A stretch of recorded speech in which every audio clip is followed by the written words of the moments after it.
கிறிஸ்டியானும் விட்டு கொடுப்பவனும் ஒருவரோடொருவர் உரையாடியபடியே வேகமாக செல்வதை நான் என் கனவில் கண்டேன். தம்பி, விட்டு கொடுப்பவனே, நீ என்னுடன் வருவது எனக்கு எவ்வளவு மகிழ்ச்சியாக இருக்கிறது தெரியுமா? பிடிவாதக்காரனுக்கு வரப்போகும் அழிவின் பயங்கரத்தை பற்றி ஒன்றுமே தெரியவில்லை. தெரிந்திருந்தால் இவ்வாறு நம்மை விட்டு திரும்பி போயிருக்க மாட்டார் என்றான் கிறிஸ்டியான்.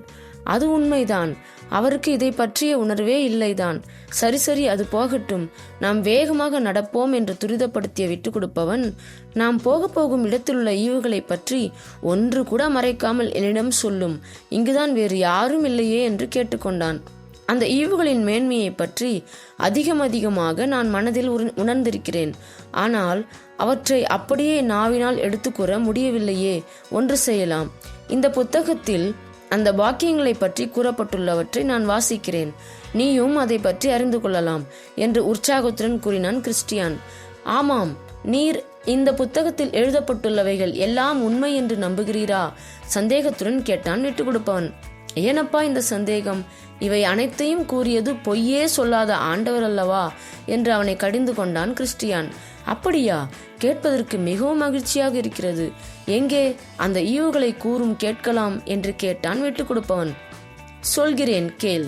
அங்கே அழிவில்லாத ஒரு அரசு இருக்கிறது.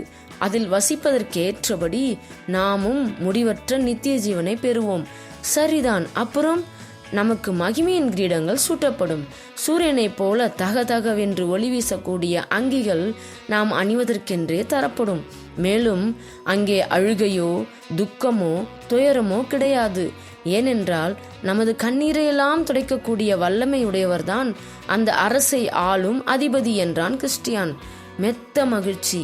இனிமேல் நம்மை போல அங்கே வேறு யாரெல்லாம் இருப்பார்கள் என்று கூறும் என்று கேட்டுக்கொண்டான் விட்டு கொடுப்பவன்.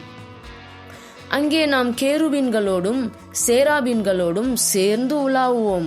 நமது கண்ணை கவரும் பல உயிரினங்களும் அங்கே காணப்படும். அது மட்டுமின்றி நமக்கு முன்பே அங்கே சென்றடைந்துள்ள லட்சக்கணக்கான மனித ஆத்துமாக்களையும் நாம் சந்திக்கலாம். பாவிகளுக்கு அங்கே இடமில்லை. தூய்மையும் அன்பும் உடையவர்களே அங்கு காணப்படுவர். அங்கே இவர்கள் ஆண்டவருக்கு முன்பாக நடந்து அவரை முகமுகமாய் தரிசித்து நித்திய காலமாய் வாழ்கிறார்கள். இன்னும் கூறப்போனால் தங்க கிரீடம் அணிந்த மூப்பர்களையும் தங்கத்தாலான இசை கருவிகளை இசைத்து பாடும் தூய்மையான கன்னிகளையும் அங்கே காணலாம்.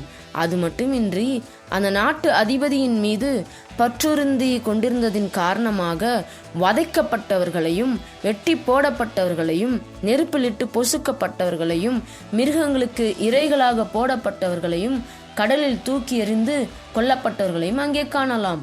அவர்கள் நித்திய ஜீவன் என்றும் அங்கியை அணிந்தவர்களாக மகிமையோடு நித்திய காலமாய் வாழ்வார்கள் என்று உற்சாகத்தோடு விளக்கினான் கிறிஸ்டியான். அடடா, என்ன மகிழ்ச்சி, என்ன மகிழ்ச்சி! அதை பற்றி கேள்விப்படுவதே இவ்வளவு மகிழ்ச்சியாக இருக்கிறது என்றால் நேரில் பார்த்து அனுபவிக்கும் போது எவ்வளவு ஆனந்தமாக இருக்கும். இதில் நமக்கும் பங்கு கிடைக்குமா? எவ்வாறு அந்த பங்கை பெற்றுக்கொள்வது என்று அவளுடன் கேட்டான் விட்டு கொடுப்பவன். அந்த நாட்டின் தலைவராகிய ஆண்டவர் அதை பற்றி இந்த புத்தகத்தில் தெளிவாக குறிப்பிட்டுள்ளார். சுருக்கமாக சொல்ல போனால், நமக்கும் அந்த பங்கு வேண்டும் என்று உண்மையாகவே வாஞ்சித்தால் அவர் அதை இலவசமாகவே கொடுக்க சித்தமுள்ளவராய் இருக்கிறார் என்றான் கிறிஸ்டியான். அன்பு நண்பரே, மிகவும் நல்லதாக போய்விட்டது. இனியும் காலதாமதம் பண்ணாமல் வேகமாக நடந்து செல்லலாம் என்று துரிதப்படுத்தினான். இருவரும் விரைவாக நடந்து சென்றார்கள்.